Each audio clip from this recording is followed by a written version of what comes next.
Well, and so, okay, so in combination with the chakra system, when you're using and kind of giving language and semantics to, the emotional body, I guess, like walk us through what that kind of looks like, where somebody is having perhaps issues with Yeah. their, Yeah. with their throat chakra. What does that look like? And then maybe even their heart chakra, Yeah. what does that look like, so that they can start to heal? For those of you eager beaver curious folks that are tuning in right now, you're kind of like, what is Ashley talking about? Well, I do think of it as sort of parallel to aspects, which one is, we mentioned the chakra system. Another thing from a more Western psychological perspective, again, people like Ken Dykewald, and there's so many great books, but looking at how we develop physiology around the energetics. In other words, you have an experience that happens. Mm-hmm. That experience is actually neutral, but depending on how our mind interprets it, we will either have a contraction, if we're interpreting it intellectually, mentally, as resistance, something we don't want, we'll have some sort of contraction in our energetic body. Maybe it's a flinching, maybe it's, again, rounded shoulders, could be anything. Mm-hmm. Or we have an opening experience. We are inviting that. It feels good. So essentially, it breaks down to fear and love, or pleasure, displeasure. If we want that experience, our energetic body will open and move towards it. Feels good. If we have a resistance for whatever reason, we'll close down. It starts in the energetic body. There's an impression in the pranic body, the energetic body. Then over time, if we have those repeated impressions, it can actually become a character style. It can become a physiology where our musculature, our posture will start to forge around that.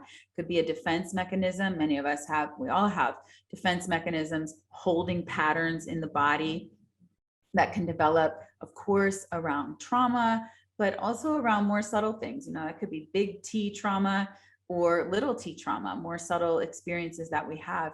So what happens when I'm just describing the mechanism, Yeah. when you see a body, let's take rounded shoulders. You have someone that has what we might call a sunken chest or rounded shoulders.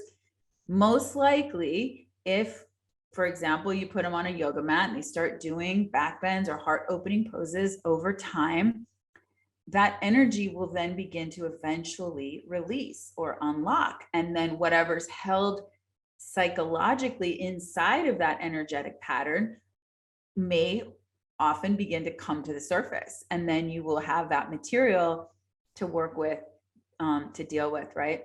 That could be from, classic example might be sexual trauma, where there's a constriction in the second chakra, the sacral center, the sexual organs. That could also be from guilt, from shame, that also lives in that area of the body.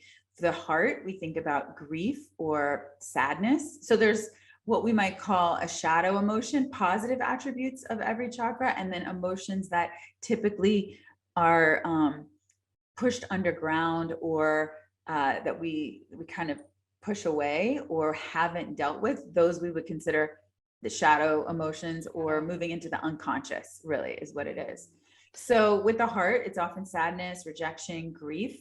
With the throat chakra, you mentioned, its throat chakra is all about speaking the truth and also hearing the truth. So for example, if you grew up in a family system where there were a lot of secrets, classic example would be a family with addiction or a family with maybe some sort of abuse.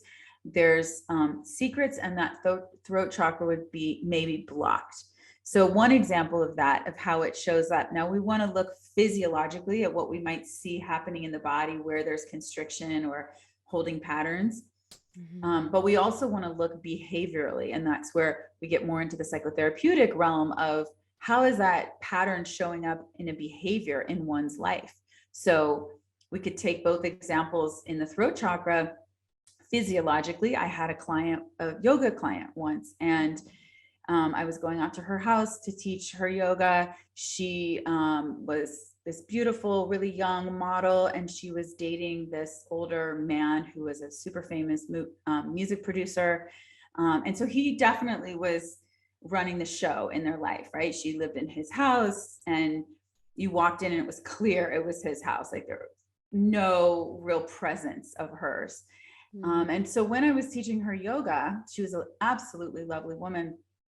I noticed her voice was really small and it was really girly and kind of high. And, she just never really dropped into her deep belly, fully embodied voice. She was in the girl and had not yet really embodied herself as a woman or in her own power. But her voice was so distinct that immediately I recognized it. But over the next few sessions and building trust, eventually I asked her, I said, hey, well, I don't think I asked. I just started working with mantra, because mantra is actually the yoga. There's a different yoga associated with each chakra. So the yoga of the throat chakra is mantra yoga.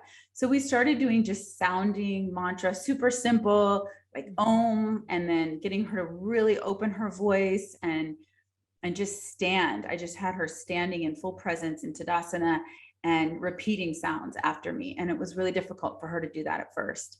Wow, really? Mm-hmm. Was it a high-pitched voice? It was just kind of small. It was like she couldn't really access her full voice. Okay. And so, and then I started to, over time, again, once we built trust, bring some attention to it. And I said, it's interesting because your voice is really kind of high like this. And let's work, more in the diaphragm and voice work. So we started doing voice work. And she said, oh, it's so interesting that you bring this up, because my acting coach, she was acting also at the time, said the same thing. And we were in a scene and she had me just stop the whole scene. She shut down the scene and told me to just start screaming. And she couldn't start screaming. And instead of screaming, she started to cry, because there was a seal, I call it a seal, kind of a metaphor, that her throat chakra was really blocked. And in that session, she proceeded to tell me that she had been sexually abused as a child by I think it was her brother's friend, or a friend's older brother or something. And she hadn't told anyone. And so that secret had been held and was essentially sealed down in her body and hadn't broken through the throat chakra. She had told one person, she had told a friend, like in junior high or something, happened when she was in grade school. And that friend, of course, didn't know what to do with it and kind of just fumbled along. And so she never told anyone again, because that wasn't that helpful. And I was the first person that she was telling this to. Wow. And so we really started to access all of this literally watershed of material and secret and all of this repressed experience, emotion, information, buried for years and years and years. Buried for decades, right? Wow. And after that, she started to really, and I, of course, suggested that she work with a therapist and so, help resource her along with all of our work. But it was such a classic example of how the psyche had been held in the body and sealed, in these certain holding patterns. And that's an example of physiologically how it had shown up, and then behaviorally how it had shown up. She didn't really have a voice in this relationship. Her partner was, I'm not saying it was necessarily unhealthy, because he's a lovely man, but she was not in her power. And shortly after that, fully expressed. Yeah. And everything was on his terms, and he was older. He was, had all the money, so to speak. And then shortly after that, we were working together, and they ended up breaking up, and she really came into her own and broke out and had her, came into her own full potential and power and voice.